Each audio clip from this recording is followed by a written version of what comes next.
Hey everybody, welcome to the Fantasy Fullback Guide, brought to you by the good people at the Roto Street Journal, paving your way to fantasy glory, acting as your lead blocker to fantasy excellence, making all your football-related fantasies come true. I'm your host, Matt the Truth Jones. With me, as always, the Wolf of Roto Street himself. We are gearing up for our Week 10. I cannot believe it's Week 10, but it is. This is our Week 10 preview show, and we are also leading into one of the worst Thursday night football games anybody could ever ask for.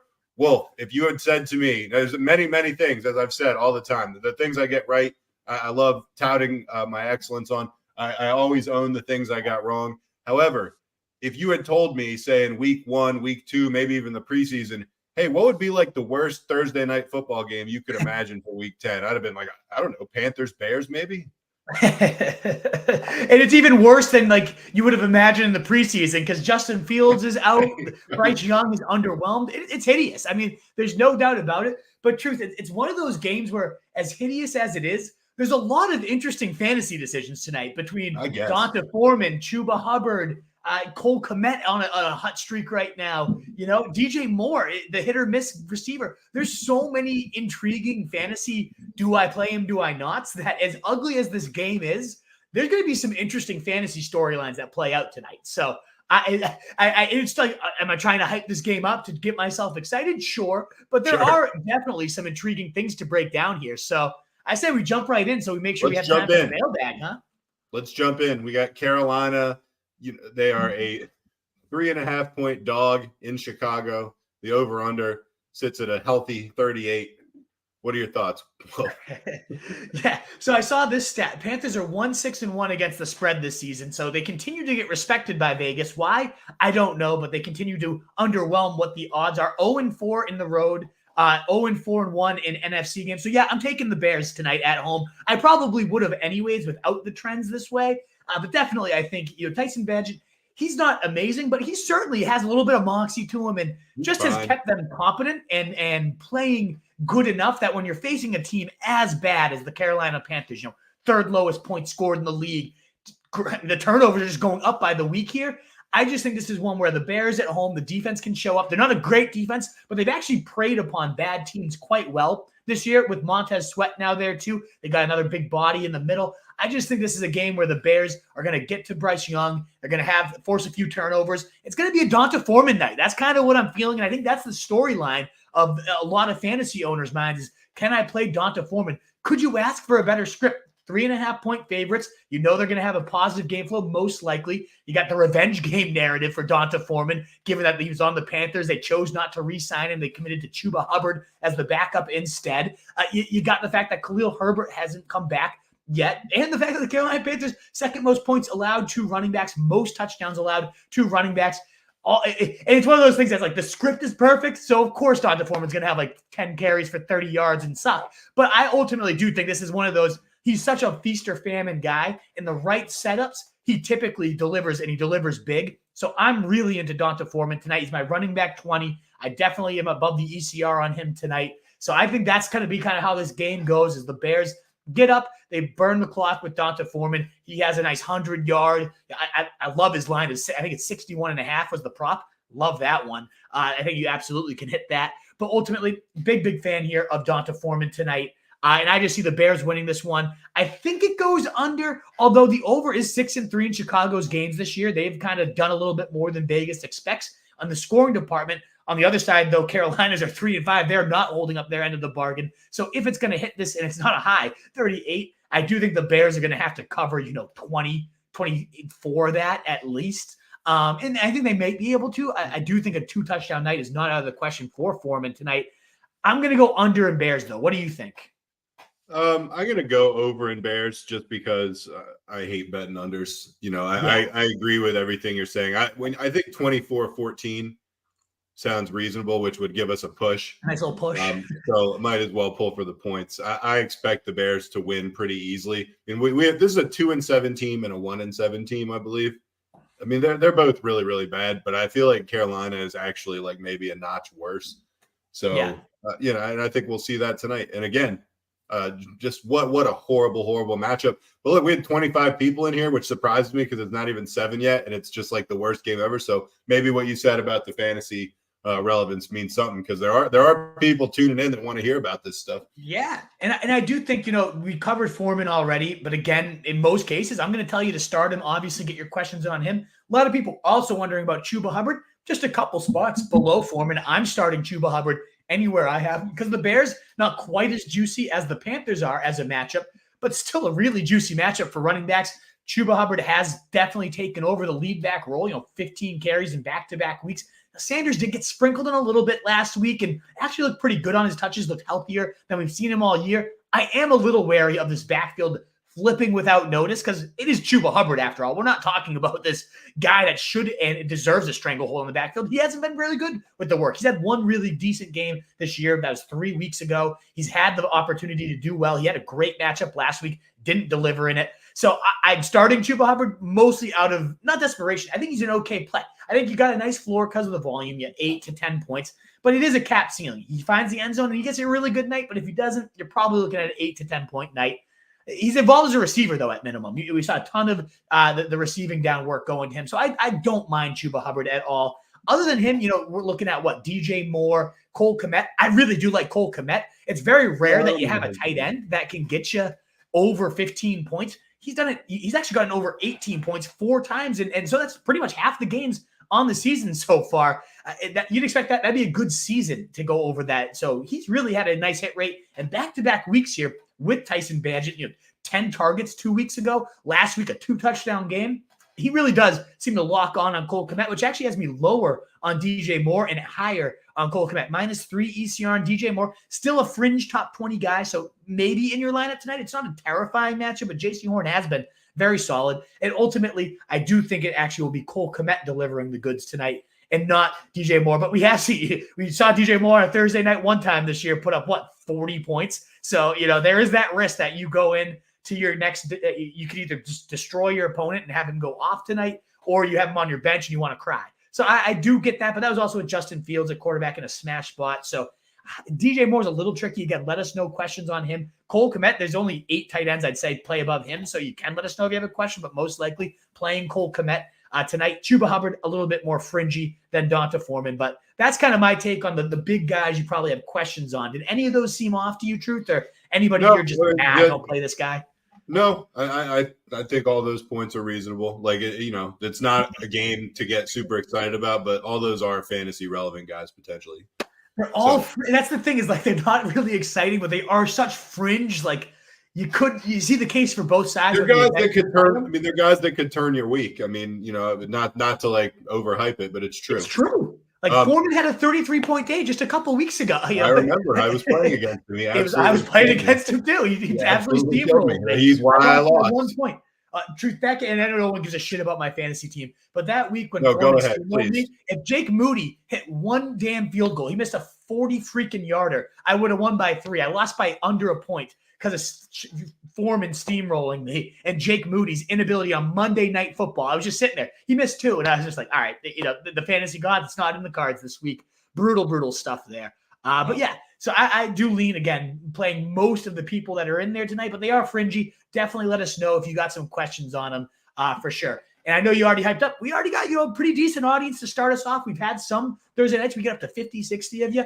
Please do consider that thumbs up button. It really does start to get us out to more people. Like, shares, retweets. We got a decent amount of news, not a ton of news to cover. Of course, as we always do, our high or lower Hail Mary to preview our sit, start, streams, all that good stuff. That does really inform the questions, but we'd like to reserve about an hour or so for your questions. So we're going to try to mow through the rest of this as quick as we can. I'd say about a half hour tops, and we'll be answering all your questions. All right, let's get into it. We want to talk Thursday night football, or we're going to get right. I mean, we've done our Thursday night football. Yeah, we already did that. So let's dive into the Week 10 news. All right, let's go. All right, Deshaun Watson has said that his shoulder remains a work in progress. I'd say everything about that guy is a work in progress right now. Heading into Week 10 against the Ravens, he has admitted he's still not at 100%, but he's working to get as strong as possible. Anyway, I mean, I hate this guy. Oh, I do. Yeah. So anyway, he's still healing. Still healing, indeed.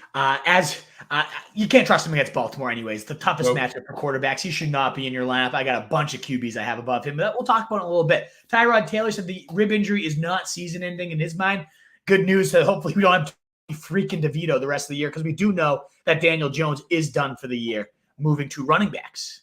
I mean, the way I look at it for Taylor, it's like obviously their season is over, but he's the type of guy who could get maybe a contract from somebody if he comes in and plays a few decent games. And there's teams looking for people. So I mean, I'm pulling for him, man. He's had some. I always pull for him. He's never really gotten his fair shake, in my opinion. Agree. David Montgomery, he is a full participant in Thursday's practice, and that's a couple in a row. That's a big deal. Obviously, he's been great when he's played this year. And so the last time he was coming back off of an injury, I didn't play him because I was like, he's coming back off an injury, and he scored like 3 touchdowns. He was incredible. So I'm struggling with that as well. But Jahmyr Gibbs looked incredible last game. So now I don't know. I mean, I don't think you bench either of these guys. They're both going to get their touches. But, I mean, it seems like that will probably eat into I was going to say into Montgomery's share, but really into both of their shares. Yeah. Yeah, we'll talk a bit more about Montgomery later. I do have him featured in higher, lower Hail Mary. We'll find out which one in a little bit. So I'm not going to give away the juice quite yet. Yeah, don't give away the cow and you can get the milk for free. Let's go. Exactly, baby. Aaron Jones, limited in practice. Always a little sketchy that he's still kind of having this thing nagging. But, hey, last week, 61% of the rush share was nice to see. Do want to caution, though, 57% snap share still didn't really, truly separate from that garbage known as A.J. Dillon. But you got to feel a little better that he's starting to take at least the majority of the workload. But the limited stuff, it's just so annoying. Good matchup, though, against the Steelers. So Aaron Jones likely in your lineups this week. Seattle running back Kenneth Walker did not practice on Wednesday. He's been dealing with a calf injury all this season pretty much, and now he's in the injury report, and he's dealing with a chest issue now. Zach Charbonnet, of course, has been out snapping him in the last couple games, so who knows if he does not run. Obviously, Charbonnet is going to get the bulk of that workload. Although, gosh, the Seahawks have just been terrible lately in all aspects. A true 3-down horse in a decent spot against Washington. Oh man, Charbonnet would be really tough to sit. That's part of me. I have Chuba going tonight, but man, I have Charbonnet on the bench, and I'm so tempted to wait it out. But I do imagine Walker plays, and so far when they've been a committee, neither one's been viable. It's been ugly, but it does seem the breakdown is starting to happen for Ken Walker, and Charbonnet's still out there in about half of leagues. I continue. Number 2 waiver pickup this week, number 3 the week before that. Go get the guy before it's too late. James Conner, he was the window was open for him, so it's a 21-day window, not guaranteed to play this week. He was limited in Thursday's practice, but with DeMarcado sidelined for that, it does seem like Conner could return alongside Kyler Murray this week. And when he's been in, he's been like an 80 to 90% snap guy. I don't know that you can count on that his first week off the IR, but I definitely think Conner is viable this week should he return. Dameon Pierce remains sidelined on Thursday. It doesn't look like he's going to lose his job because Devin Singletary has done such a good job. So I don't know. I mean, I guess whenever he comes back, they'll give him his normal workload back, but it does not seem like you should be putting anybody associated in any way with the Texans running game into any fantasy or actual lineup. No. Nope. I had hope for Singletary. He got his audition. It was a tough matchup, granted. So, hey, maybe this is the week where he does. I didn't actually drop him where I have him. Their schedule gets really, really soft over the next 6 weeks. And that's similar to Pierce. Like, it's so tough. You don't really want to hold him at this point, but the schedule is among the top 5 for running backs rest of the season. It is really, really light. So if Singletary separates this week, or if he doesn't and Pierce comes back to his usual starting role, someone could have value. But yeah, it's been so ugly. The run game is just not where it's at. Keaton Mitchell, the waiver wire pickup of the week. Todd Monken first says he's going to get more opportunities, and then Keaton Mitchell is limited with a hamstring issue. So definitely concerned there. Can he even handle more work? We don't know. But damn, 9 touches, 138 yards, 132 of them after contact. I mean, he had efficiency metrics, 15.8 yards a carry. He looked like a Devon Achane out there. He really did. Wow. He's third fastest back in the class. And so, behind only Jahmyr Gibbs and Devon Achane. So if he's out there, I really do love this Keaton Mitchell kid, but it's definitely a concern that he's had injuries all year, and now he's dealing yet again with a hamstring issue, something to monitor heading into the weekend. All right, let's talk about wide receivers. And before we do, give us a like, give us a subscribe, all those things. The race to 4,000 is on. We're making some progress. We could really use a little bump near the end of the season so we can get there. And give us a like. It helps more people see what we're doing. If you enjoy it, we'd really appreciate that. Starting wide receivers, let's start with a big guy, Justin Jefferson. He's been dealing with that nagging hamstring issue, and he did not provide a date that he expects to return. He just said he wants to be 100% before returning. That's not super encouraging, wouldn't you say, right? They did open his 21-day window Sunday, meaning he's got like 3 weeks to return before being ruled out to the season. But I don't know, man. Doesn't seem like he's going to be back super soon. No, I wouldn't expect him this week. O'Connell saying it's a little aggressive, but Jefferson did call himself day-to-day, so I wouldn't be shocked if it's next week, something of that nature. I'd rather even him not come back this week. Marshawn Lattimore, and then he'd be banged up and risk a re-aggravate. Take it slow. Make sure you're 100%. I don't mind this at all if I'm a Justin Jefferson owner. I mean, of course you want your number one pick back in the lineup. He was such a monster earlier this season, but you obviously don't hate the fact that when he comes back, you can feel really good about just tossing him back and letting him go do his thing. This one's surprising here. T. Higgins expected to miss week 10 out of nowhere after having his best game of the year. Finally looking back, boom, probably not going to play for an issue that they called week to week. So one of the biggest busts and headaches of the year. Jamar Chase also for the Bengals limited, but he did say he's going to attempt to play. I quote, just have to be out there for my teammates. And if I can go, I'm going to go. He said he felt a lot better than he did on Monday with his back issue. Certainly something to continue to monitor, but should Chase be in there? And it sounds like Higgins will not be in there again after an 8-catch, 110-yard day, looking as good as he's looked all year. It sucks, but it could be a Jamar Chase show with no T. Higgins out there this week. That was really, really frustrating for me. My team was about to be healthy for the first time in a long time. Higgins was coming off a decent game, and then I just saw leave it to him. He was in for 0. That really was demoralizing. Deebo Samuel. He is a full participant as of Wednesday. His shoulder injury, which happened in week 6, was actually expected to sideline him for 2 weeks. But that looks like probably about where we're going to land. He did miss 2 games, and now he seems like he's right around back to full strength. He got that week 9 bye to put a little more healing time in, and so it looks like he's probably going to go against the Jags this week.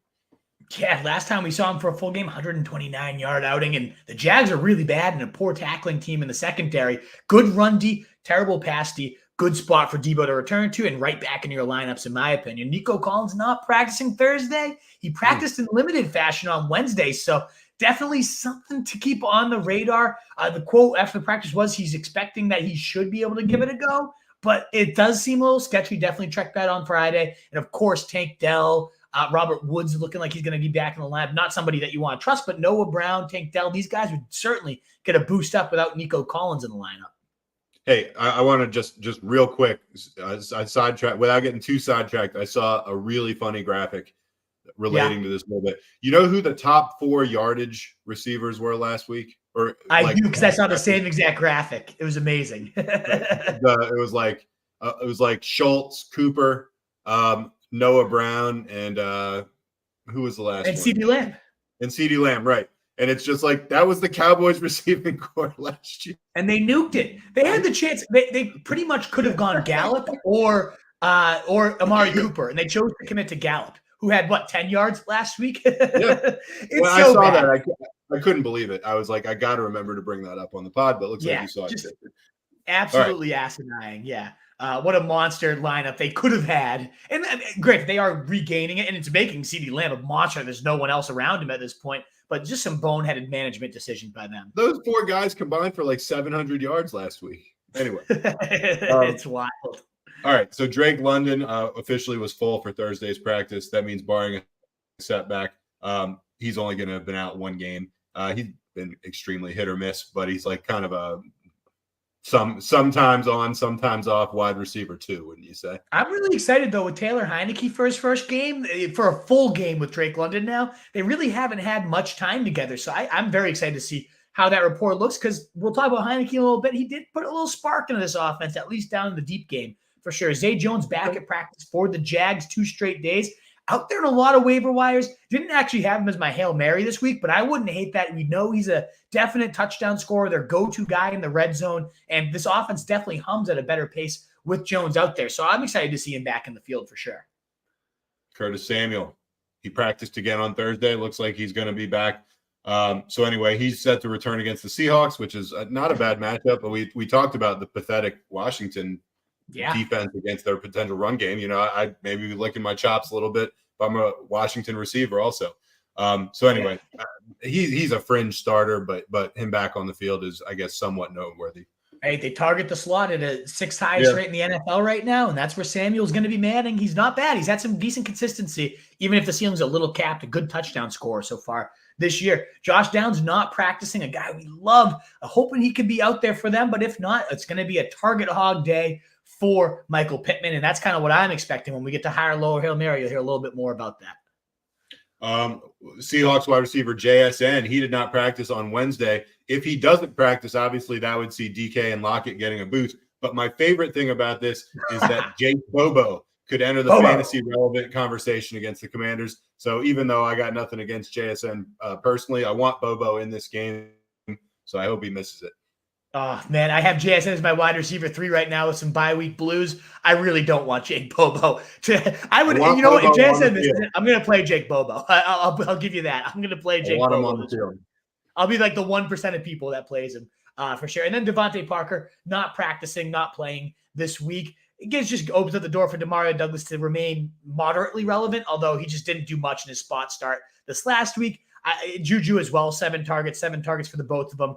Low upside, but it's not a great secondary in Indianapolis, a top 10 matchup for wide receivers. So with a very condensed target share right now, I think Demario Douglas and maybe Hunter Henry get a little bit of a boost here. Going on to tight ends, we got one guy, TJ Hawkinson. He was dealing with a rib issue. Said he does expect to play in Week 10. I don't see any reason to not take him at his word on this. It seems like he's going to play, and he's a really attractive start if you've got him. I mean, especially with Dobbs coming in and stuff. I think he figures to hit big. Dobbs is a vacuum to the tight end. We saw it in Arizona. Yep. We're seeing it with the Hawkinson in their first game, led the team in target share. It is great news for TJ Hawkinson that, obviously you prefer Kirk Cousins there, but man, Josh Dobbs is a really nice bridge, especially for TJ Hawkinson to not lose too much value here.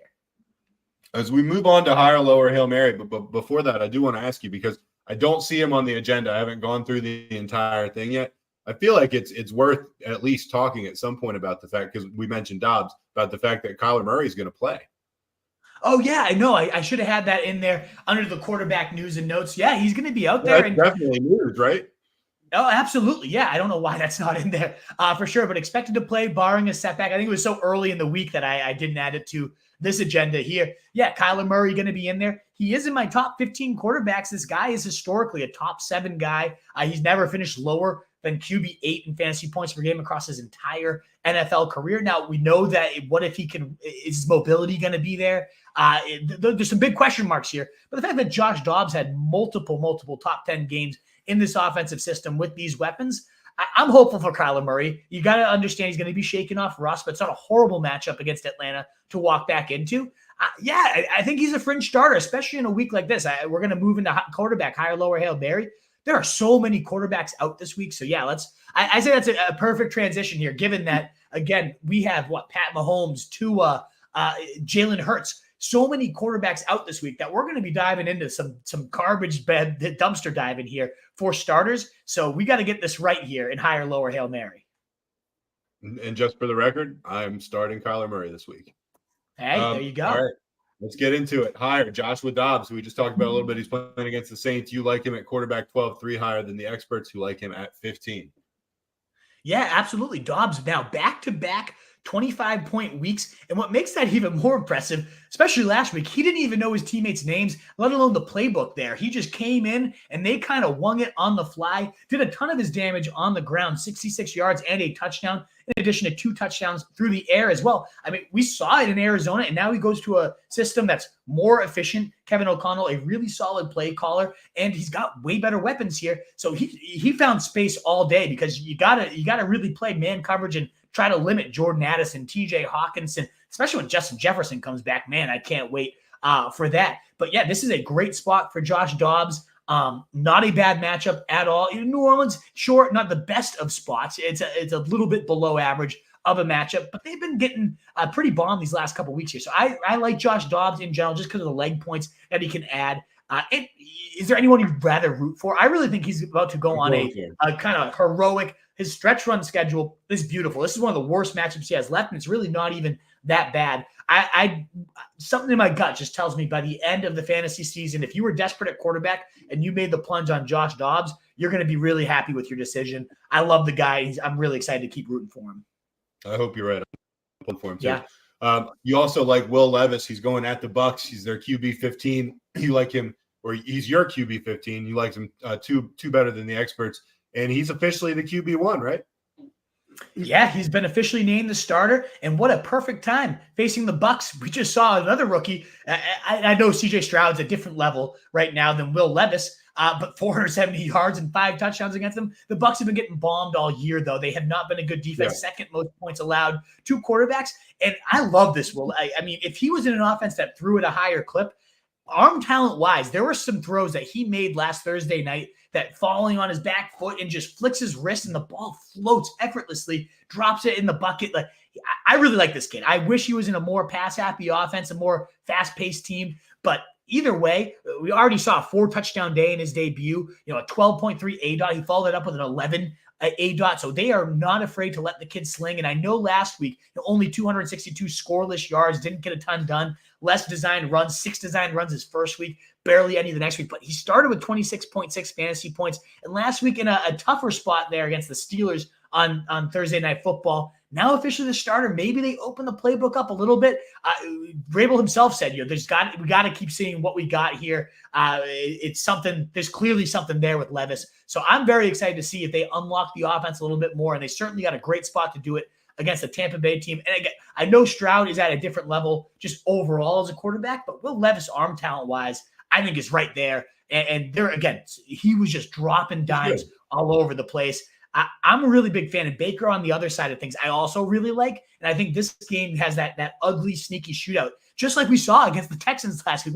That game ended up being, like 38-33, out of nowhere. So I wouldn't be shocked at all if we get a similar game script here with this one, and Will Levis has himself a monster.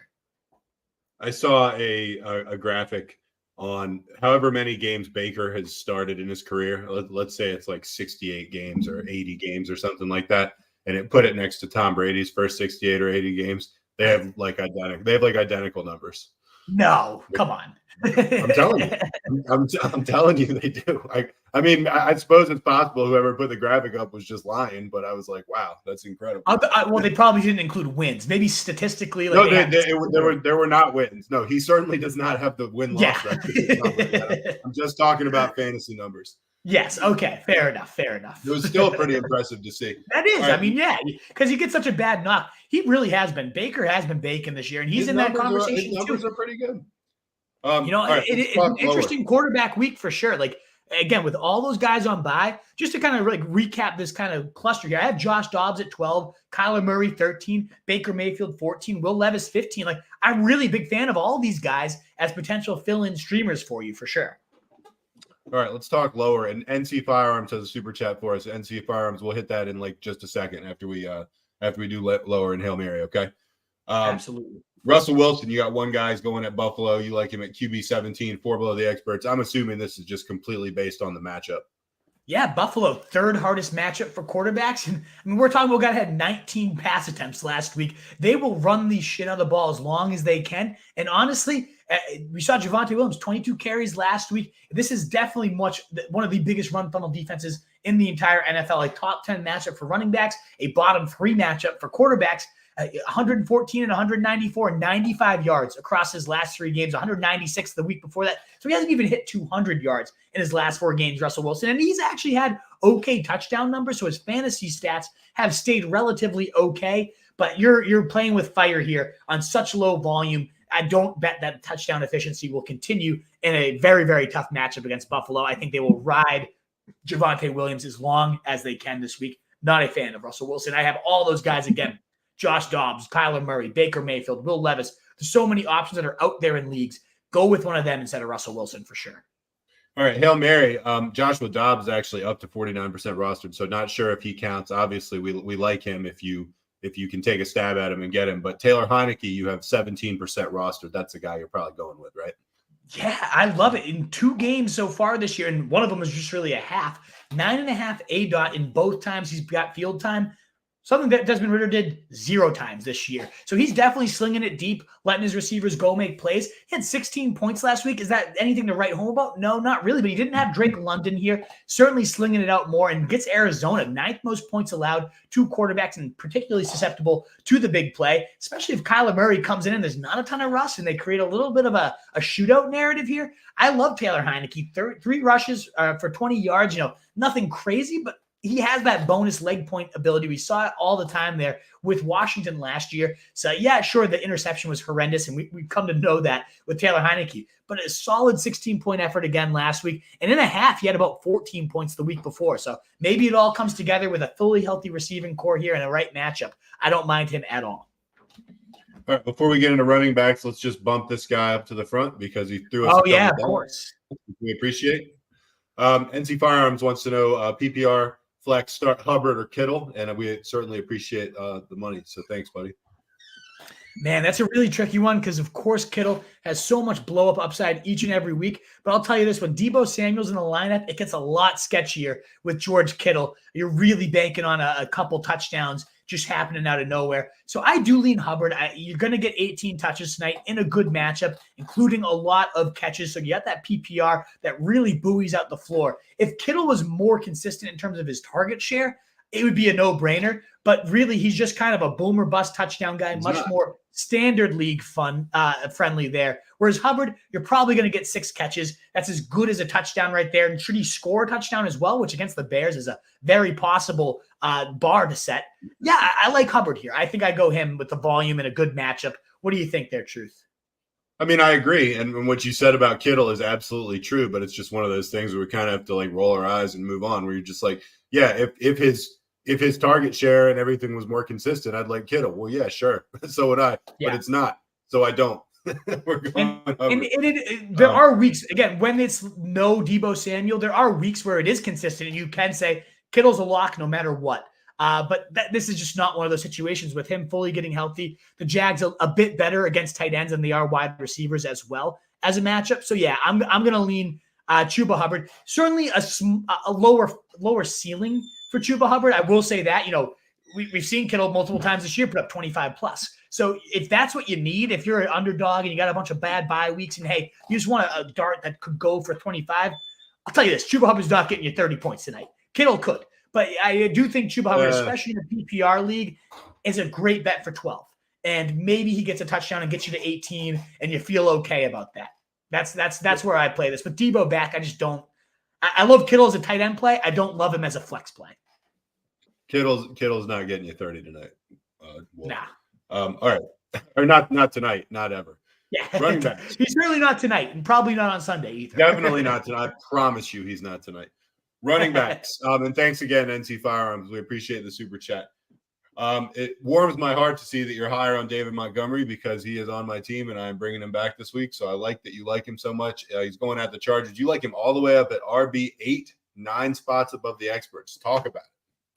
Yeah, I mean, his full games this year, 13, 12, 33, and 20 points. His last 2 full outings with the running back 2 and running back 5. Now, I get it. That was before the Jahmyr Gibbs explosion, and I understand the whole you can't put the toothpaste back in the tooth, the tube here at this Whatever point. the expression is, whatever that expression is, it applies to Jahmyr Gibbs. He really did flash. He was one of the best players on the field, and they're not going to just let him go away. But Dan Campbell, one of the most honest guys in terms of how he's going to break down his workload, said, we also know what David Montgomery brings to the table, and we know how to use these guys. And certainly, at minimum, he's been an absolute touchdown monster. In all his full games, he scored at least 1 touchdown. He had that 3-touchdown day, his first game back from injury. So he had the bye week. He had multiple weeks to rest. I imagine that he's going to be 100% healthy at this point, David Montgomery. The Chargers, certainly much more of a pass funnel. I understand that too.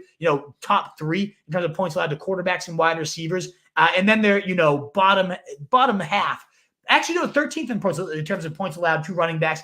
And that's because they give up so many yards through the air, but then a lot of touchdowns on the ground. And that's what David Montgomery does as well as anybody. So I think a great bet for at least 1 score, maybe even 2 here. Maybe even 3, as we've seen this year for him. Yeah, sure. We're going to get probably 15 touches that go to Jahmyr Gibbs as well, but I don't think that's going to make it so that David Montgomery is still going to get his 12 to 15 touches, and especially the goal line work as well.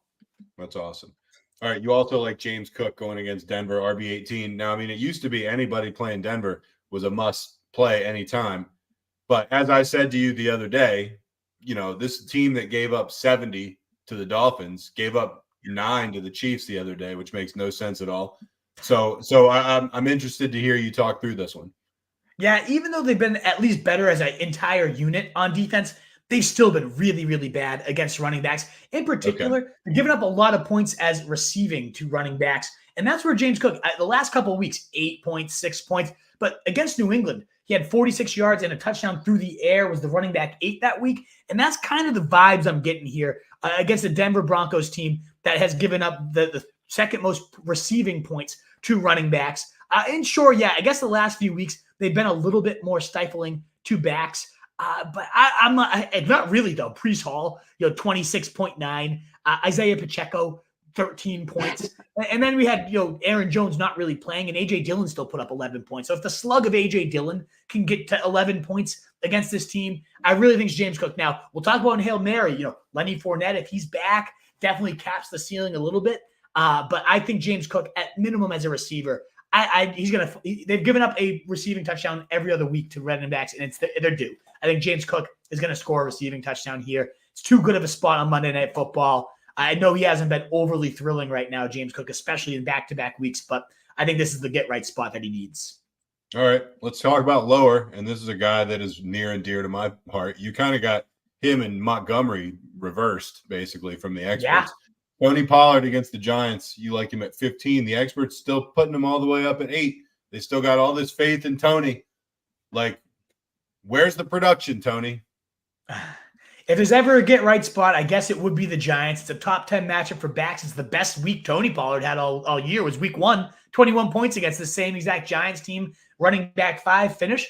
But we've seen this offense transition to a far more pass-happy attack, and good for them. It certainly has been a much more explosive attack. Now they're centered around CeeDee Lamb and Dak Prescott. And sure, against a really bad Giants team, they should get up big. But honestly, I could see them getting up so big. This is what's kind of limited Pollard all years. The Cowboys haven't really had too many just normal games. It's always been they've either got blown out or they've blown the other team out. And so that's just leading to scripts that Tony Pollard really isn't all that useful for.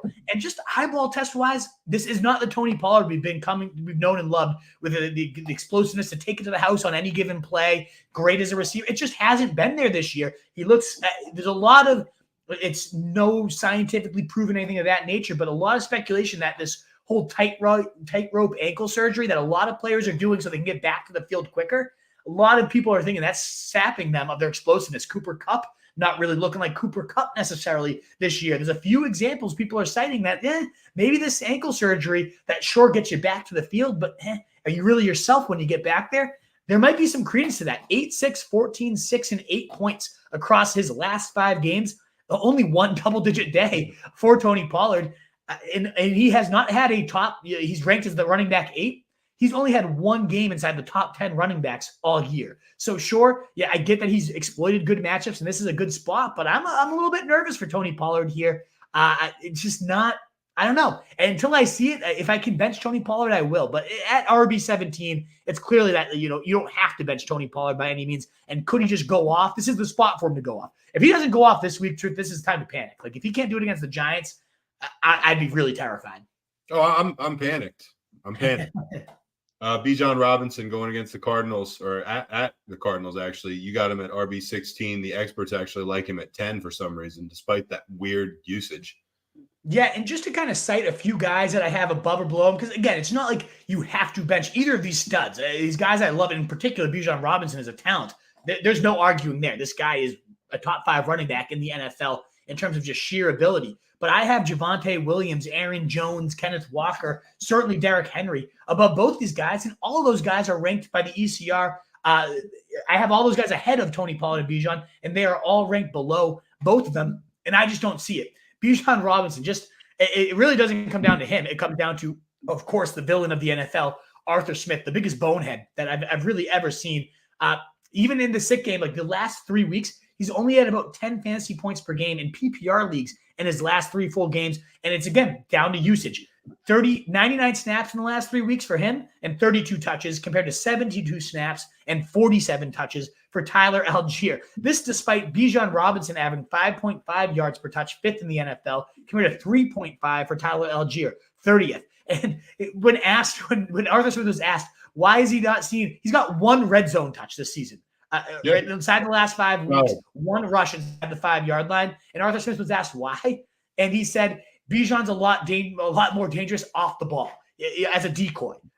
I don't get it. It makes no sense. We got to give jet sweeps to Jonnu Smith, but not our running back that we took at 6 overall here. Short yard, and the thing is, he's great in short yards. 5.7 yards per attempt, and when they need 3 or fewer yards to get a first down, compared to Tyler Algier, 2.3. So Bijan doubles up the yards that you need. Tyler Algier doesn't get you the first down, and yet he's seen doubled up Bijan touches in that. It's just absolutely abysmal. 23 of 60 red zone touches since week 4. He's 32nd in the NFL with those 23 red zone touches. It is just abysmal usage here. It's inexplicable. It's inexcusable. It's such a malpractice.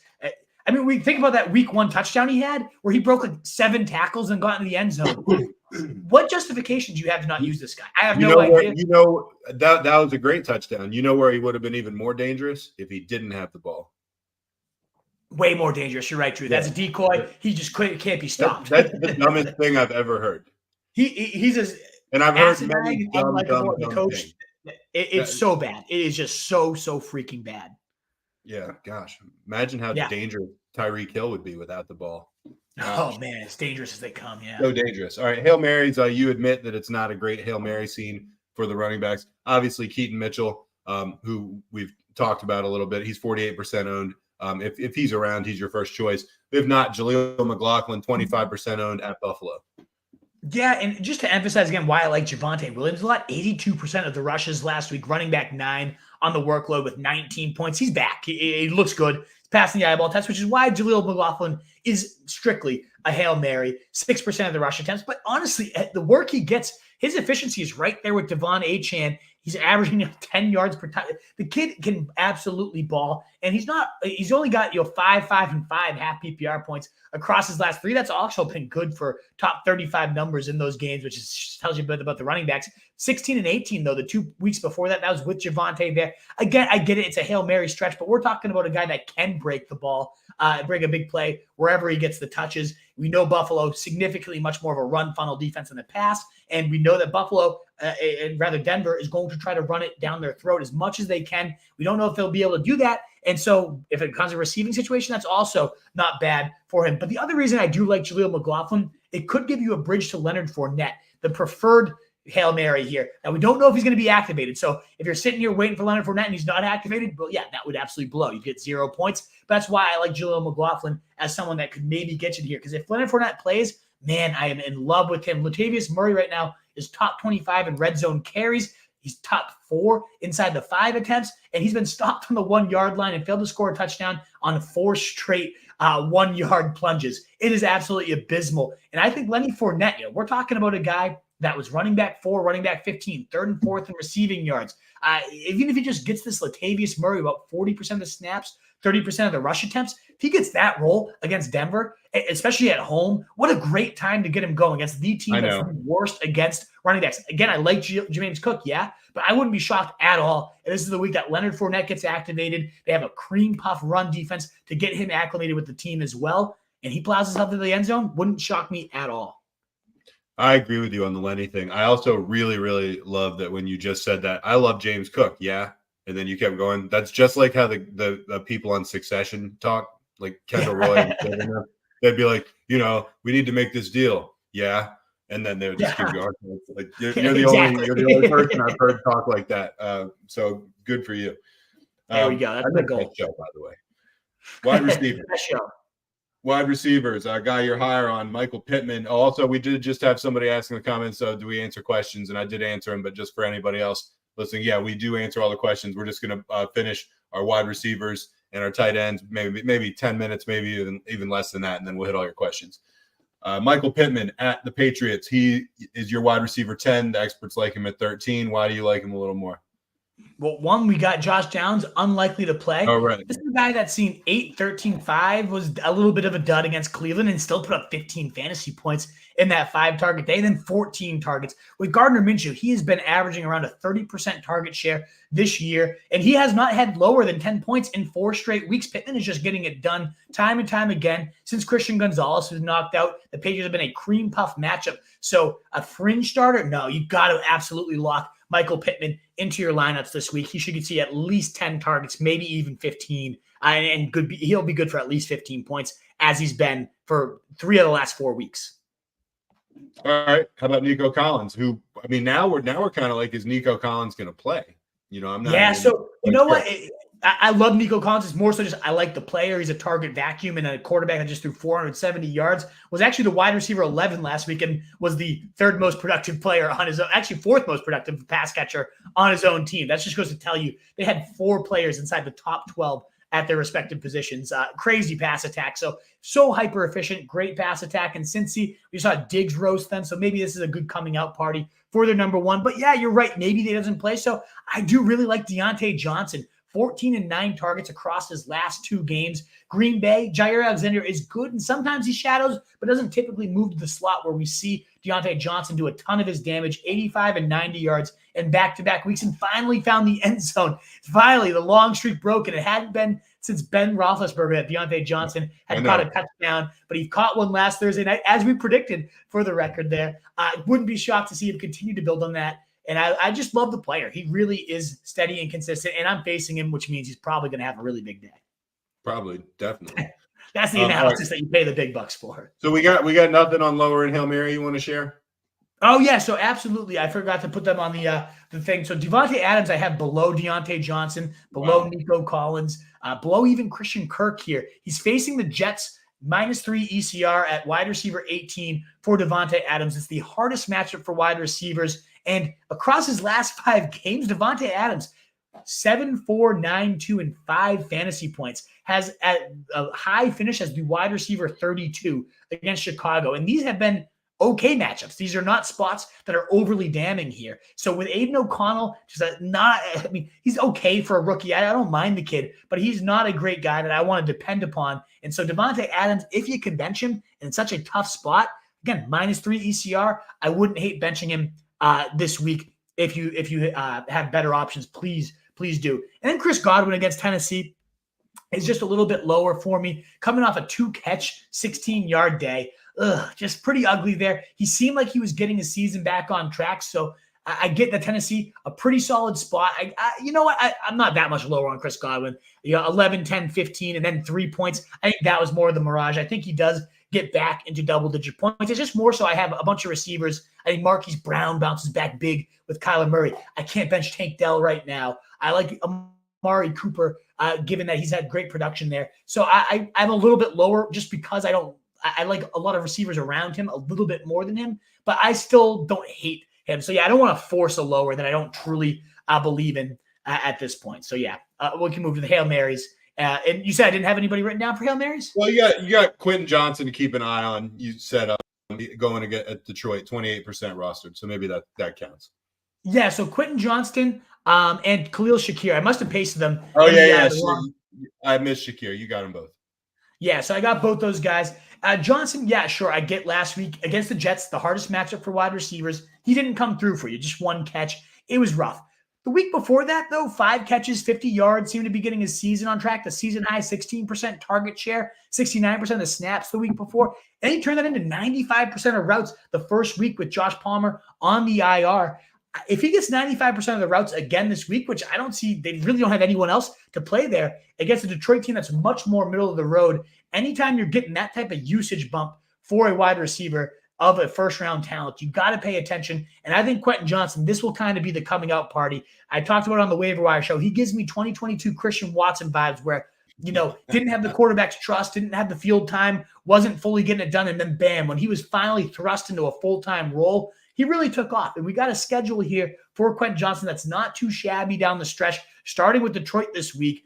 It's just one of those things that, yeah, if you're forced to take a Hail Mary, why not take a swing on a guy that really could just emerge as an every week starter for you, a number 2 potential weapon in one of the most explosive pass offenses in the NFL right now. So, yeah, I think there's a lot of upside to him both this week and rest of the season. If you just want a nice, safe floor, though, Khalil Shakir, these past 2 weeks, week 8, 72% of the routes, 6 catches, 92 yards. Nice 15.2 PPR points. Not bad at all. Now, the next week, he didn't quite produce such a high at such a high rate, but still had 4 catches, 57 yards, right at 10 PPR points. Been a top 25 wide receiver in PPR leagues in back-to-back weeks. And he saw a season high 75% of the routes last week, did Khalil Shakir. So, sure, I don't mind him. He's behind only Stephon Diggs in terms of target share for wide receivers. Dalton Kincaid was a leading target getter on this team. So, yeah, he's been an absolute hog. Love Dalton Kincaid, obviously. But Khalil Shakir, if you're desperate for a wide receiver fill-in, he's the nice floor play. I think Quentin Johnston's the ceiling play for your wide receiver Hail Marys this week. All right, cool. Let's go and let's finish up tight ends. Got a couple. The first one is, the guy who's just been more and more ridiculously consistent at being awesome. Taysom Hill at the Vikings. You like him at tight end 6. Just a little higher than the experts who like him at 8. I know. I mean, we've gotten 3 straight weeks now. Scratch that 4 straight weeks with at least 10 opportunities. He had the team high in rush share last week. 11 carries, 52 yards, and 2 touchdowns. He has now gone for 10, 15, 22, and 19 half PPR points across his last 4 games. He's been a top 6 tight end for all 4 of those weeks. He's the number 2 tight end in his last 4 games in total fantasy points ahead of Mark Andrews. It's crazy what Taysom Hill is doing. And as you said, it used to be like boom or bust. And we wanted to lean onto him when we were desperate because, hey, we knew the booms could be up to 30 points we saw last year. Now we're getting some steadiness, but we're getting at least 10 opportunities every single week. I'm really into Taysom Hill. Minnesota is not a scary matchup, not a team they should struggle to move the ball against. He caught a touchdown last. He's just such an intriguing piece of this offense and such a highly used piece of this offense that does just do damage every time the ball's in his hand. Why not? We're talking about tight end here. It's such a desperate position. Go for the guy that has a huge ceiling and now a nice balanced floor. It's been really, really solid for Taysom Hill. And I think that's why I'm the number 7 ranked expert in tight ends this year. True. Are you really? And it's largely because I just keep going higher on Taysom Hill. It's really boosting me up there. Higher on Taysom Hill, lower on Kyle Pitts. That's the formula. Yeah, right. Exactly. That's all you need. Evan Ingram, lower. We're now on lower. Evan Ingram against the 49ers. You like him 3 below the experts.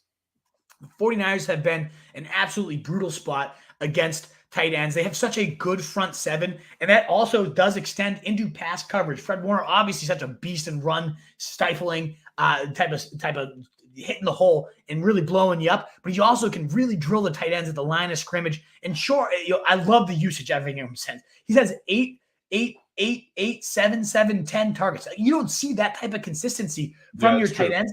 Still hasn't found the end zone, and I don't think he's a good bet to do that against a San Fran team. I believe he's only let 1 receiving touchdown up 2 tight ends on the year. It is a really tough spot for him, and with Zay Jones coming back, even more of a vacuum for touchdowns there. So I think Evan Ingram, sure, you might get your 7-catch, 50-yard day, but is that really going to daunt you into the top 5, 6 where he's ranked right now? Nah, I don't think so. I'd rather have Kmet, Jake Ferguson, Dalton Schultz, and of course, our guy Taysom Hill. I have all those guys above him, and all those guys are ranked below him in the ECR right now. All right, last but not least, Hail Mary, Cade Otton against Tennessee, 19% rostered. You also like him 4 more than the experts, but the 19% roster is the thing that people should kind of give pause to. Yeah, and I think he should be more rostered at this point. He had 2 touchdowns last week. Should have had a 3-touchdown day, really close to that. And it's one of those situations where the usage, the production finally caught up to the usage. This guy's run 91% snap share in every single game this year, and he was only about a 70% snap player as a rookie. He's got top 5 in route share as well among tight ends. He's elite in terms of his field time. He has 6+ targets now in 3 straight weeks, and finally we saw that really come into fruition here. Sure, the matchup against Houston, second most points allowed to tight ends. It made sense for him to do so well, but this is a guy that shoulders his entire passing attack. He's kind of like a Trey McBride light, where he 90th percentile dominator rating, not far off from that type of athletic ability. Not much of a run blocker, sure, but still, we don't need that for fantasy points by any means. So I think this kid, in a game we just talked about earlier with Will Levis, I think this game, once again, has shootout potential, and he's becoming a really reliable 9 targets last week, 6 catches, 70 yards on those 2 scores. Not a lot of tight ends getting 9 target days. I think he's really earned that trust of Baker Mayfield. with, again, 6 or more targets in 3 straight. Very reliable source of volume that you just don't find at tight end, certainly not at 80% available on the waiver wire at this point. All right, that does it. So we've been going 55 minutes or so. It's 7:42. We actually have a solid 30 minutes or so, maybe even a little more than that before kickoff. Looks like we'll probably be able to make it pretty easily. Now, Campanelli had messaged me and said he didn't want to go on until about 7:50, but I can literally see him mugging to come on right now. So let's bring him on, Wolf. All righty, our first call in of the night, Mr. Campanelli, with a fresh haircut and everything. How we doing, brother? Wow, look at that. Yeah, I had a mop on this head, this luscious head. Truth, I just want you to know I don't have to go to the Antarctic Ocean and jump in bare ass. I know. I heard. I was on the show. So as much as we're by the way, visual of you naked ass in the Antarctic as much Ocean, as I wanted we do love you, and we're excited that you're still alive. That's a couple things I want to address real quick. First of all, I never thought you were going to have to do this because I agreed with your position. Like, I mean, basically your position was the Giants suck, and I was like, yeah, they sure do. Second of all, easy train to jump aboard. Yeah. Second of all, was naked even ever included in it, or did the Wolf just? No, yeah. No, I leaned on the naked for a reason. Okay, I thought we could go back. I thought the Wolf was just perving it up for no reason. No. It's in the video. By the way, jumping into the Antarctic Ocean, which by the way is not even a thing. That's not an actual ocean, but jumping into that particular body of water that you guys are talking about, I don't think it would really matter whether you were naked or not. I think it would be pretty much death right away anyway. That's the thing. I mean, he was going to die. I didn't want that. I know. I'm glad you get to live. That's a good news, Campanelli. So, with Kyler being like a fringe one, would you go Kyler or Purdy this week? See, I personally would lean Purdy. I understand the upside of Kyler, and I don't have any problem rolling him out, but he's going to have some rust to shake off. It's been a while. We don't know how mobile he's going to be right now. We have no idea what he's going to look like. Let's be real here. It could be beautiful. He could rip 3 touchdowns, and it's like, okay, nice. I have the real Kyler Murray here the rest of the year. I personally would like to see it before I use him, and I think Brock Purdy is the perfect way to see it before he uses the top 10 matchup against the Jags. That game feels like it's got a little bit of that higher shootout feel there. I like Brock Purdy. He's my quarterback 8. He's a locked-in QB1. I love his rest of season schedule, too. I think you got to go Purdy there. What about you, Truth? I don't feel like I can answer this question because I'm not objective. I would go Murray because I desperately want Murray to do well. I have 2 on bye. I picked Murray up for nothing, and now like I'm hoping he's going to be the spark I need to turn around my season. And there is a small part of me. I'm just going to say it right now. There's a small part of me that kind of thinks that the clock may have hit midnight on Brock Purdy. I'm just putting it out there. I'm just saying. Guys? No, I'm just wondering because his last game he had 365 yards and 20 fantasy points. I get that he didn't win the game, but come on. You remember when Justin Fields was good for like a game and you were all like, "Oh, up the Truth's ass." Yeah, I remember. Sure, Brock Purdy's been good for like 7 of the 9 games he's played this year, so I'm not buying that. True. He's really had 1 really bad game. 2 mediocre days. Like he's been very solid this year. I'm going Brock. Look, I like Purdy. I don't want him to fail or anything like that. The upside for Kyler is higher. Okay. No, I appreciate it. Some food for thought. Thank you, guys. 4 out of 6 games of his last 6 have been over 20 fantasy points for Purdy. We can't act like there's not a ceiling with him. I get the floor is much higher with Purdy. There's still a good ceiling there too. I think he's safer. I'm rolling Purdy myself. But yeah, I mean, it is food for thought. Kyler could come out. We've seen the guy put up 30 points multiple times. I mean, in my opinion, not to just drag this out, but if the rust shaking off element wasn't there, I would pretty much say Kyler like 100%. But probably me too. But that's a big element. I would agree. It's a big element, and the last time I subscribed to that element, it led to me sitting David Montgomery's 34.5 performance on the bench. I told you not to do that though. I said there won't be rust. You're not wrong about that. All righty. Campanelli, best of luck with your decision. I'm sure we'll talk more on Sunday and really iron that out. Cheers. All right. Let's hit the mailbag. We got time. In theory, we should be able to get it to everything. We do have at least 1 or 2 new subscribers that are down at the bottom that seem to be into the site that I've messaged with a couple times, which is kind of cool. Hell yeah, let's go. Let's get started. We'll get started with the traditional Chronoshaw non-football related question. Favorite cereal growing up? Fruity Pebbles and Apple Jacks for me. What about you, Wolf? Oh, I love Fruity Pebbles, Corona. We're kindred spirits, clearly. The milk after is such a key element, and I love that fruity milk. Maybe you got a soggy couple Pebbles waiting for you as you chug the bowl. So I was a huge fan of that. I got to shout out Cinnamon Toast Crunch for the cereal milk, too, though. Like, I mean, it doesn't get much better than that. But the Pebbles, whether it's fruity or cocoa, were definitely my favorite texture-wise. I was a huge fan of Cinnamon Toast Crunch. What about you, Truth? So growing up, I was one of those kids that wasn't allowed to have like good cereal, like for a while. So no, I mean, but I would get it like at friends' houses and like from time to time, and you know, so I definitely ate my share. You got a sleepover, but it made it mean even more to me. And of course now, and like once I became an adult, I ate the shit out of it.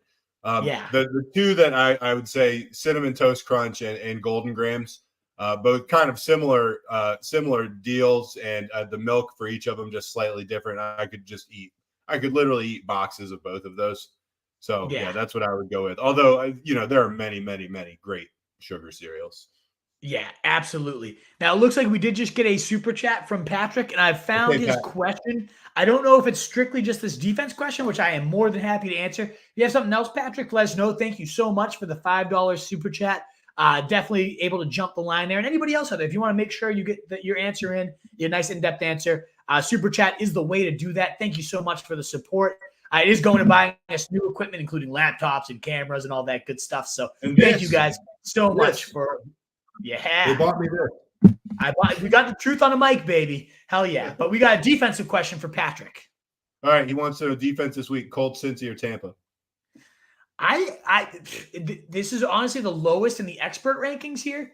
I'm super high on the Colts this week. And they get the Patriots, who have given up the fourth most points to defenses, second most points since across their last 4 games when they lost Kendrick Bourne, their only explosive threat in the league. They're in this Germany, like weird field setting here right now, where even the Miami and Chiefs game didn't necessarily shoot out. So you got the jet lag narrative. And the one thing I actually like about this team is normally the fact when more plays are run, it usually results in more points being scored. When you're dealing with this Patriots team that is so abysmal, 31st in yards and points, it also might mean just more turnovers, more chances for fantasy just goodness. And this Colts team is coming off a 26-point day right now, and I think they could follow it up with another 15 to 20-point day. So when we're talking about defenses where it's such a crapshoot anyways, this is the one, it's the Colts to me that shine as the one that could actually blow up for 20. The other guys might get you 7 or 8 and be a little safer and more talented. But the Colts to me, with all the plays that they're going to be able to run and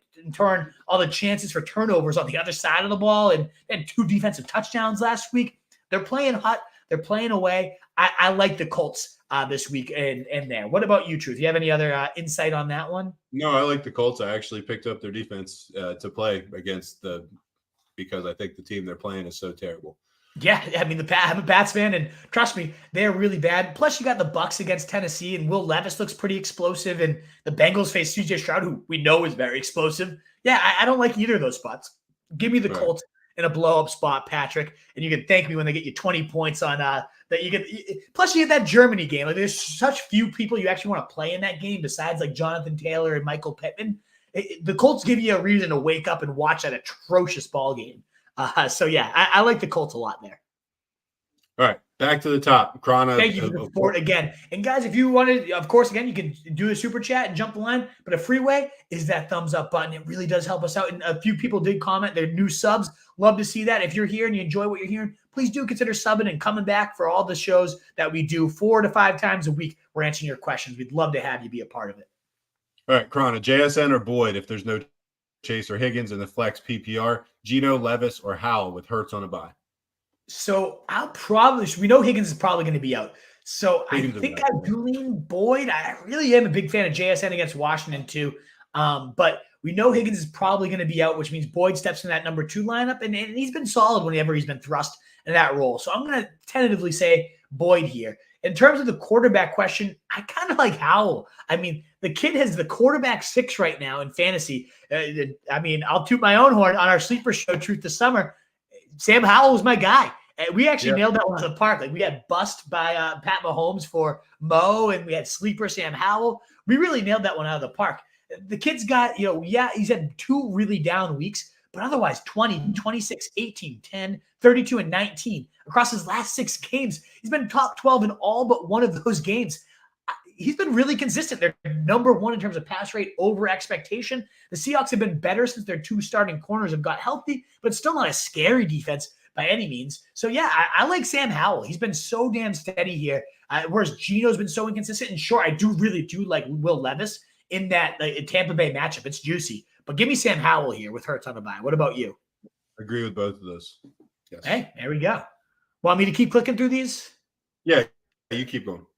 I would go Howell over either of those other 2 options, Shaw. And now what do we got? Is Rondell Moore worth a stash with Kyler back? Also, Goff or Lamar this week? I'm definitely going Lamar. That much with him there. I agree. So, no, I mean, it depends on who you're dropping. I guess he's okay as a stash. It's certainly going to be a better offense with Kyler, but probably not. I think there's probably more intriguing stashes, even as just like a pure handcuff, than that. Goff or Lamar? I mean, this is actually my quarterback 4 and 5 this week. I do have Lamar 1 spot higher, but I'd be lying if I said Goff wasn't safer. Lamar does get Cleveland, scarier matchup here. Whereas Jared Goff, Chargers, the best matchup for quarterbacks. You know what? But just to note, against Cleveland earlier this year, Lamar had 28 points. He was the quarterback. Yeah. I mean, my instinct is Lamar, but man, Goff is intriguing there. That's tough. I feel like Lamar always shows up against Cleveland, though. Like it just for multiple seasons now, it's happened. And again, 28 points earlier this year against him. I'm going to go Lamar. He is my quarterback 4. I have a tiered gap between the 2. But yeah, Jared Goff, I am +2 ECR. I am a huge fan of this week. I can see why you're asking it, but I'm going Lamar there. All right, Krana's last question. Finally, should I drop Christian Watson? I have no hope for him anymore. Thanks, guys. Root for my Bears tonight. I got DJ Moore. Hey, there you go. Go DJ Moore. I have him in my college league, my Holy Cross boys out there. A bunch of them living in Chicago there too right now. You can definitely cut Christian Watson. In fact, your fantasy locker room would probably respect you a little bit more. I have him linger on a team, and I just want to cut him. I'm not a fan, and he's got such a good schedule coming down, so I keep clinging to the fact that, yeah, maybe he'll regain the juice. Jordan Love sucks, and he's probably not that good himself right now either. Christian Watson always getting hurt. It's more so Jordan Love is not going to put the ball where it needs to be, and Christian Watson needs the ball exactly where it's supposed to be. So yeah, I think you can absolutely cut Christian Watson. He's not a must-hold by anything. There just wasn't anybody on the waiver wires right now that I'm intrigued enough by to drop Christian Watson. But honestly, the benefit of dropping him is maybe your opponent picks him up and he just sucks against you. Although he is the classic type truth that Corey Davis a few years ago, where you drop him and then your opponent picks him up and he puts up 30 against you after he sabotaged your lineup for 5 straight weeks, and then he just goes and one last smack on the ass. That's the classic Christian Watson. He's that classic archetype of that, Agree. So yeah. So, but yes, you can drop him until your opponent picks him up and he puts up 40 against you. It's probably what's going to happen there, Krana. Giuseppe wants to know, hey guys, do I go Chicago D or Tampa D? I go Chicago. They're not a great defense, but they have in the last times they faced a bottom 8 defense. They've put up 10, 10, and 17 points, and this is the best matchup they faced all year. A team that's fresh off 3 turnovers, 2 defensive touchdowns at home. I like Chicago there. Giuseppe also wants to know, do you start Geno Smith or Derek Carr? I go Geno. It is sketchy. He has not looked great. Washington's a top 3 matchup for quarterbacks. If he's not going to do it this week, then it's cut time for Geno. But I go Geno. Carr's just getting vultured too much by Taysom Hill, and the run game is just so productive there. So I'm going Geno. Not in a good place. Do I start Spears or Singletary PPR? Ugh. And do I flex Gabe really Davis or George Kittle? I think you got to go with Singletary on pure volume. I know last week, 3 points? It's not a pretty start. But I got to go Singletary. It's a better matchup than he faced last week. It was clearly a pass funnel defense that he was facing. This is a more middle-of-the-road run defense. He's probably in line for another 12 to 20 touches. It's just tough to trust Spears when you got sure volume of Singletary, despite Spears being the clear talent. In terms of Davis versus George Kittle, I saw a graph. It was mapping out when people start Gabe Davis and what his points are. And it was one of those things where anytime that you trusted him, he was below 5 points. And then you bench him because he's been so bad, and that's when he puts up 20. He's been the ultimate fantasy cock tease yet again, get Daddy Davis. And so I'm going to say bench him, and he's probably going to go off. But it's so hard. There's no predicting when he's going to go off. There's really no tendency. Last week had a great matchup. Number 2 receivers were lighting up the Bengals, and boom, he has 0. There's nothing. There's no way to know when it's going to be a Gabe Davis week and when it's not. So I guess I'll just go George Kittle there. But I don't know. What about you, Truth? I would lean Davis, honestly, but everything you're saying is true. So, I wouldn't expect to be right. He's been. I gotta send you that graph. It was one of the funniest visuals I've seen this year.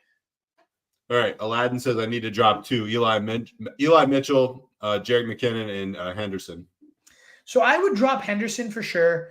Kyron Williams is going to be back in a week, and we got maybe one more start out of Henderson. What did he do last time? 3 points out there, with Stafford potentially questionable. No interest in Henderson.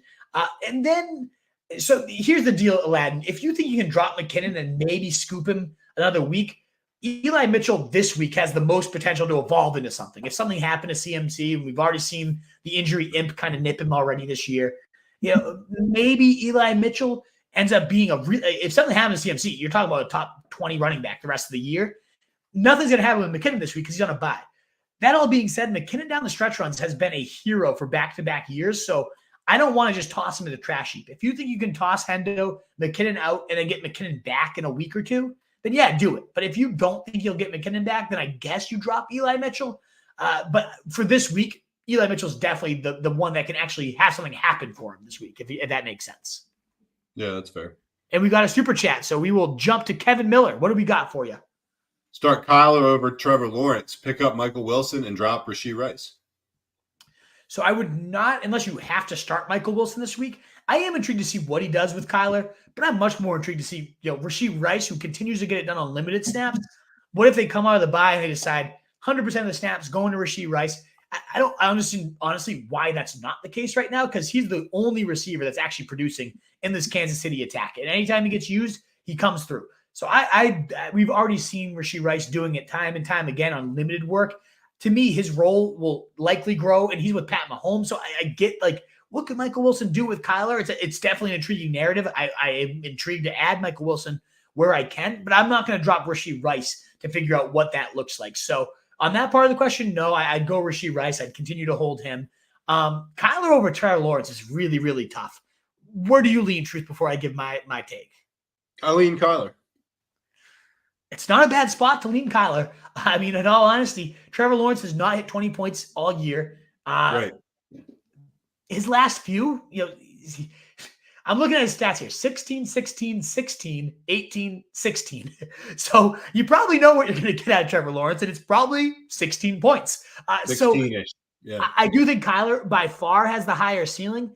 San Fran is definitely a pass funnel defense. They're giving up a top 10 in terms of points allowed to quarterbacks, and he gets Zay Jones back. He is definitely, I know that seems like such a silly thing that Zay Jones would actually change how I feel about a quarterback, but it really does unlock a different range of this offense for whatever reason.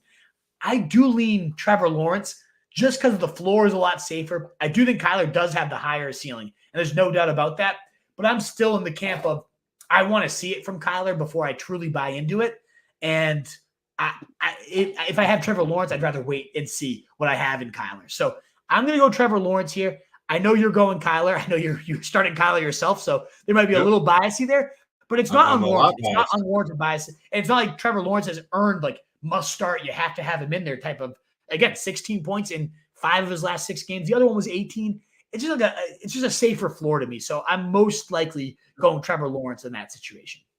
I feel like Kyler can work through plenty of rust and still probably score 16 points. It may be, honestly. Daniel Wolf, DJ Moore, Deontay Johnson, or Tank Dell, full PPR. I like Deontay here, safest in terms of bet for volume. Tank Dell probably the next up there, but especially in full PPR where Deontay's volume does matter that much more. I'm gonna go Deontay. Ryan says, would I be nuts to start Drake London or gulp Douglas over DJ Moore in full PPR? Kerner has him at 32, which is saying something. I can't take another mad performance with Tyler Bagel.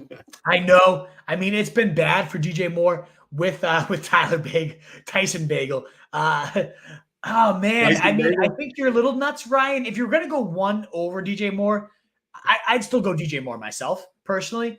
If you really are just sick of it and you want him out of your lineup, and I honestly I really don't blame you if that's how you're feeling. 8-9, 8-4 in his last 4 games in full PPR. So I'm going to actually give you the full PPR: 10, 13, 10, and 5. yeah, I get it. It's been pretty ugly for him. If I'm going to go one of these guys over, maybe Drake London, and see what he does with Taylor Heineke, their first full game together, I can see that. I honestly can. There is upside there, especially if Kyler's hitting his ceiling and we get a back and forth game. I'm going DJ Moore nonetheless. Like, we saw 49 points his last Thursday night football game. I know there's no analysis there. It's not like, oh, Thursday night football, DJ Moore, lights are on, he's going. It was against Washington, the best matchup you could possibly ask for. I'm going to go DJ Moore here, though. I'm just going to – I think, all these other guys have such low floors and ceilings too that I'd rather go with the guy I've seen get 27, 49, 16. I'd rather have that in my lineup than the other two. Me too. I get your hesitancy. I would go DJ Moore, but it's just because I'm so unenthusiastic about the other guys. Yeah. We're gonna go about 3 more minutes together, and then the Wolves gonna go rapid fire because we'd like to get out of here by kickoff, even though it's probably not that highly anticipated of a kickoff. We want to try to stick to our guns on that. Start 1 PPR, Laporta and Kincaid, and then start 2 PPR, Montgomery, Bijan, Kamara, Pollard. Interesting. I mean, two of my favorites in terms of Laporta and Kincaid, tight end 3, tight end 4, right next to each other. But I do have Laporta just a tad bit higher. The Chargers are such a bad pass defense. So I'm going to go Laporta, but man, like Denver's a really bad pass defense too, honestly. I mean, I love them both. I wish you could get them both in there. You got, and I have this actually exact dilemma in my own, one of my own leagues, the league I'm in with Hillary. I have that. I have those as my 2 tight ends. So it's a good problem to have. I do lean Laporta, but it is, it's a tricky one. In terms of the running backs, I go Montgomery and I go Kamara. Kamara's the lock. And then it comes down to Bijan, Pollard, or Montgomery. And I'm going to go Montgomery and hope for a multiple touchdown day. We talked about Bijan and Pollard as our lowers. Montgomery's our higher. Let's stick to our guns. Kamara and Montgomery for me. What about you, Truth? I agree with you across the board, believe it or not. Hey, there we go. All right, Bulldog, please pick one in the flex. Ridley, Bijan, or Kincaid? It's nuts that I think Kincaid's honestly the best option here. I do too. In particular, if there's PPR or even half there. If it's standard, or I mean, Bijan gets a little more consideration in half. There, I do get the feeling like against Arizona, maybe this is where Arthur Smith finally comes to his senses. He shaved his fucking stupid mustache, so maybe pardon my language here. Every time I talk about Arthur Smith, I can't hold it in. We both thought Dalton Kincaid right from the stop, so let's just stick to it. Let's just stick to it. Adrian says, should I start Bagent or Bryce Young? And quick, because kickoff's coming. I'm going Bagent. Screw Bryce Young. He's terrible. Richard B says, best cereal growing up, Post Super Sugar Crisp, hashtag Sugar Bear. I loved Sugar Crisp. Those commercials, can't get enough Super Golden Crisp. I loved Sugar Crisp. That's a great call, Richard B. I completely forgot about that until you brought it up. I was a huge Sugar Crisp guy. Our guy, Bill, thoughts on a trade offer? Give up Addison and Gibbs to receive Swift and Shaheed. What do you think? I like the Gibbs-Addison side. I would not give up those two to get Swift and Shaheed now. I'd rather have Addison and Gibbs for sure. I agree. First thumbs up. Come on, man. Support the boys. Hit like that. Thank you, Mr. Trace. Comments in, and Trace Arasinko's the first thumbs up. Come on. Thank you, Mr. Trace Arasinko. Encourage the people. Please do, again, consider that thumbs up. It really does help us out so much, guys. Thank you. Richard B., although he had a great take on the Sugar Crisps, he said, I added Fournette and dropped Foreman. My opponent picked him up, so I really hope the Wolf is wrong. Oh, man. Honestly, and I hate to say it, Richard, but that's makes me feel even stronger about Foreman, because that's the classic, you drop someone, your opponent picks them up, and they just bludgeon you. I hate to admit it, but I think that's going to happen to you tonight, Richard, and I'm so sorry if it does. I honestly, long-term, I do prefer Fournette. I think he's got so much upside. I think he could really, honestly, potentially take this backfield over by season's end. Snow game Lenny, evolves into that bleed the clock, pound you out guy. I see it happening. But for this week, Foreman's in such a great spot. We talked about how good that script is for him this week. I don't hope I'm wrong, because I don't want to get it wrong for everybody else asking about Foreman. But for your sake, Richard, I hope the bludgeoning doesn't bleed you too much. All right, Wolf, why don't we go rapid fire? It's 8:06. Why don't you start hitting these fast? If I got something to say, I'll jump in. All righty. Kmet tonight or Otten? I'm definitely going Kmet over Otten. Pat Sullivan, Devonta Adams, Sutton, or Ridley. I know I'm lower on Adams, but when those are your other options, let's plant some trees, I'm going to go Adams. Hi, fellas. Do I play Hubbard or Connor? I think you got to play Hubbard, just because we don't even know if Connor's officially going to be activated this week. If he is, then sure, you get a good run out of him. But Hubbard's got a nice safe floor. I'd rather do that because what's your backup plan, Robert, if he doesn't play? That could actually help me answer this. But yeah, I'm probably going to go Hubbard there. Kmet or DJ Moore? I mean, Ryan, it's crazy you're asking that. Like, honestly, Kmet's been safer back-to-back weeks. I still, like, I almost always side with the wide receiver in this, and I probably will with a talent like DJ Moore. But, man, I can see why you're asking. I really can. Sun 16 team league. He's on a running back mission this week. Full PPR, full point. Sanders, Roshan, or Gibson, or Jaleel. Oh, man, that's ugly. I'm going to go Gibson there, Mr. Trey Saracinko, especially with a full PPR. He's been a really nice source of like 4 to 5 receptions, and that has its place in full PPR leagues. Revenge game for Moore. Oh, yeah. I mean, Janky, we talk about revenge game for Foreman, even more so for DJ Moore. How do we not talk about that more often? So, you know what? All the DJ Moore questions, revenge game, you know I'm the biggest sucker for that. So, yeah, give me DJ Moore. Keyword being sucker in that situation. But no, I like DJ Moore a lot there. Ferguson or Kmet? Oh, Mr. Trey Saracinko, you're killing me with that one. That's my tight end 8 and tight end 9. I have Ferguson just a hair higher. But, man, if you want the action tonight, it's close enough. I'm going to go Ferguson, though. He's been really just such a steady piece of that offense the last few weeks. Full PPR for Billy Jagier, London, Douglas, Brandon Cooks. I got to go London there. First full game with Taylor Heineke. I like it. What's up, Katie Jagier? Back-to-back Jagiers. Hey, what's up? Full PPR, need a running back in flex. Hubbard, Madison, Ford, and Ridley. I would go for running back. I'd go Hubbard. And for flex, oh, man, I have all these guys lumped right around each other. And I kind of like Jerome Ford. I mean, he really saw such a significant bump in usage last week in terms of target share, in terms of carries. He didn't find the end zone, and Hunt has been kind of that little nag in that area. But Ford's good. I mean, he's a good player, and he's getting good usage. I think I'm leaning him, Katie Jiggs. I'd say definitely get Hubbard in there tonight, and then we'll see on Sunday. I'm sure he'll be on the show. I hope so. So we got Katie Jagier, we got Bill Jagier. I'm waiting for the son, Bryce Jagier, to comment on next. Bring it. Should Cole Kmet start tonight? Yeah, I mean, absolutely. We're talking about a guy that his last 2 weeks with Tyson Bagent, 10 targets, 10 catches, 79 yards, 6 catches, 55 yards, 2 touchdowns, 18 and 24 points his last 2 games. Yeah, absolutely. At tight end, you don't get that. You get that like twice a year from 2 tight ends, never on back-to-back weeks. Yeah, absolutely. Doesn't matter how good or bad Thursday night game is. I tune in to see you guys. Hey, thank you, Richard. We love to see you. Thank you for being here. Thanks for all you do, being a great fan, coming in here each and every week. We love that shit. Chuba or Jalen Warren? I'm going Chuba there. I like Jalen Warren's efficiency, but until he can take over, it's tough to trust. I'm going to go Chuba. Last one for Mr. Trey Saracinko. 49ers defense. Someone dropped the Chiefs. Should I pick up for rest of the season? I mean, I don't know the rest of the season schedule for the Chiefs. I'm not going to lie. I'll go pretty psycho and hardcore. I don't know the rest of the season schedule for every defense in the league. I'm sorry. Marquise Brown over Lockett at wide receiver 2 and Foreman at flex. I think Foreman at flex, I really do think he's a good shot. You heard us in the beginning, Y2J, talking about the script. Revenge game, home favorites, no Khalil Herbert, second best points allowed to them. So, yeah, I'm absolutely going Foreman there. And I go Marquise Brown. I go Lockett against Washington. What a great spot. So susceptible to the deep ball there. Hit y'all with a sub. Thank you, Tyler Boyd. Much appreciated. Anybody else that's new here, hit us with a sub. We'd love to have you here long term.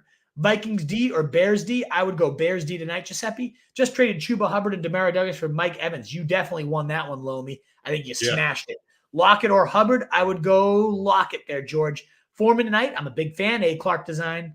Thoughts on Devin Singletary? I know Damian Pierce has not been practicing. He's going to get volume, and I think he's probably going to suck, Lomi. Would you rather have Mike Evans? Was playing, he would too. Yeah, right. I would rather go Mike Evans in the flex, but I like them both there, Lomi, for sure. Addison or DJ full PPR? I would go DJ Moore. It's close. Romeo Dobbs, Jaleel, Justice Hill, and Zay Jones all got dropped. Would you pick any of them up over Ty Chandler? Probably Romeo Dobbs, leading the NFL in end zone targets right now. Start Chuba, Judy, Christian Watson, Dotson. I would go Chuba there, Adrian. Foreman game tonight. I agree, Austin. I don't hate this call at all. 115 and a touchdown. Totally possible. I mean, you could have multiple touchdowns tonight. We've seen it already this year. We saw it multiple times last year. This is a Foreman setup, no doubt about it. Kmet or Godwin from Homer Simpson. I would go. I never go 2 tight ends. I'd go Godwin probably. Hey, half PPR, pick 2. Chuba, B. Robinson, London, and Ford. I would go Chuba Robinson, I think, MOBA. And which one, Bijan, Mixon, Hopkins, or Montgomery should not be a part of my wolf pack? Like the question, Magic Mike. I'd bench Bijan, honestly. I really Me would. too. Me too. Which is crazy. How does this live stream work? Do we ask questions? Oh, yeah, absolutely. I saw you commented back to him, Truth. So thank you for getting back to him while we were going. David Montgomery, Aaron Jones, or Ken Walker? Definitely David Montgomery for me. Laughing Duck. Chuba or Taysom Hill? Flex, actually going Taysom Hill there. Where can I see your rankings? RotoStreetJournal.com. We breed and feed you fantasy wolves. What's the truth? Already here. I'm new here. Love the site. Love that you're new here, man. Boba Ronald, come on down. Sub. Be here often. Absolutely. We'll be live Sunday morning, 8 a.m. new time before that's Germany kickoff. What up? Would you guys start Foreman or Javonte? I love Javonte. I like Foreman so much this week, but man, Javonte I like even more against the Bills. And would y'all trade Ridley for Marquise Brown? Yeah, I honestly think I would. Great playoff schedule for Marquise. Wide receiver 7 in terms of fantasy points, wide receiver 5 in terms of targets with D-Hop and Kyle. No D-Hop out there last year rather, and Kyler Murray. So he was a monster. Should I start Thielen? Absolutely Thielen over Ridley. Nicodemus, no doubt about it. Won the tank sweepstakes. Let's go, Fatty. You know my feelings on him. So let's go. Starting Tank and Diop over DK and Garrett. You could do it. I'd probably have DK over Tank against Washington, especially this week. But man, that's your gut. Go for it. Yahoo projections suck. We know that. PPR, start Foreman or Hubbard. I would go Foreman over Hubbard, Ryan J. Foreman, Hubbard, or Godwin half PPR. I would go Foreman there. Kyler, owner, stash, Rashee Rice, or Michael Wilson. I would go Rashee Rice. I know you asked that one, Kevin, earlier. Gus and Madison, both with terrible matchups. I would go Gus Bus. Touchdown machine right now. 5.5 yards a carry. Yeah. And Patrick, I know we answered that one earlier for you. It was the Colts D for sure. And thank you for that super chat again. Foreman or Stevenson? I'm going Foreman, Wile E. Coyote. One spot higher. Very close, though. Non-PPR, choose two. Ew. Non-PPR. Foreman, definitely non-PPR. and I would go probably actually Dell. More of the big play threat in a non-PPR league. Start DJ tonight or bank on James Conner. I'd go DJ. Tough to bank on James Conner right now. Probably going to play, but still a risk. So I'd go DJ Moore there. And then we answer that one for you. Colts again, Patrick, just to reiterate it. Taco Cheese, Boyd, Judy, JSN, Pop, or Dotson. I kind of like Dotson here. I've been going off these last couple of weeks. T-Law or Kyler? We answered that one in the super chat for you. I said T-Law. True said Kyler. I know that doesn't give you much clarity. Nope. It's kind of a floor-ceiling debate there, so it depends on what you need there. Michaela, Mickey Amos, start DJ Moore tonight or roll the dice. Amari versus the Ravens. I'd go DJ Moore. It's a tough matchup there. Please get CJ one of those mics for Sunday mornings. He's sometimes difficult to hear. Good to know. Good feedback. We'll let CJ know. Foreman tonight over Chuba? Yes, curious. I would. Chuba or Tank? I'd go Tank. Fournette or Levis as a stash. Depends if you need the quarterback, but I like Fournette myself. I love that guy as a stash right now. DJ Moore, roll the dice with Amari. I'm going DJ Moore. D'Onta Foreman or Javonte? I'm going Javonte, but I love Foreman tonight. Ooh, DJ Moore or James Conner? I'm going DJ Moore because I don't know if Conner's going to play. DJ Moore over Devontae? No. I would go. We're getting that one a couple times. I'm going to go Javonte, though. Can you hit the Bears-Panthers questions first? It's tough to see that. We just go in order, Himmy. We can hit super chats first in the future if you need that. Mike Atwell, Gibbs, Lockett, Ridley, or Brown. Pick one. I'm going Gibbs. I really do like Lockett this week, though. Come back on Sunday, but Gibbs for me, I think. More revenge game, baby. Let's go. M. Brown. I like Marquise a lot with Kyler back, though. I really do. I'm going Foreman definitely over Roshan Knowles. Such thing as an X defense this year. Thank you. New sub. Mickey A. Love it. A couple new Wolfpack subs tonight. You love to see it. That gets us all the guys right as kickoff's about to hit. Look at that. RotoStreetJournal.com is where we breed and feed all you fantasy wolves. You can find my rankings there, as the bottom ticker told you. So all you new people here, we love you. Thanks so much for coming here. Mo Barona. We'll get you one last one. Would you put D rest of season? Nah. It's such a random-ass position. I will tell you this, Moba, though. A couple of weeks before the fantasy playoffs start, I will absolutely release who I think have the best matchups for those final 3 weeks. That is important. Until then, you're not rostering two. You shouldn't be, at least. You should definitely be taking the upside on handcuffs and whatnot. So, no, I'm not a rest of season defensive guy. I will definitely, though, cover it. And I'll tell you this. The Miami Dolphins have a really nice schedule out of their bye. If you're really looking for like a rest of season type of thing. But yeah, we'll definitely cover some defense stuff ahead of your fantasy playoffs. There's no doubt about that. Thanks for tuning in, man. Seriously. Good to have you. A lot of great questions. A lot of new people here asking great questions. You love to see it. on your way out, one last plea for the thumbs up, because it does help us get out there to more people for the replay. Would be awesome. And of course, subs, even more important to keep us climbing to 4K. If you have people you don't mind sharing this out with, bring some new people to the Wolf Pack, especially if you're not fancying them. But even if you are, come on, help your boys out. Bring some new people in there. You guys are the best. You continue to help us grow and continue to make it worthwhile to do this every single week, multiple times a week. Come on down multiple times. Thank you guys again so much. Thank you again for the super chats, Patrick, and multiple others. NC Firearms always showing out for us. You guys are the best. And a wolf, if it's a sheep, guys, be the wolf. Later. Later.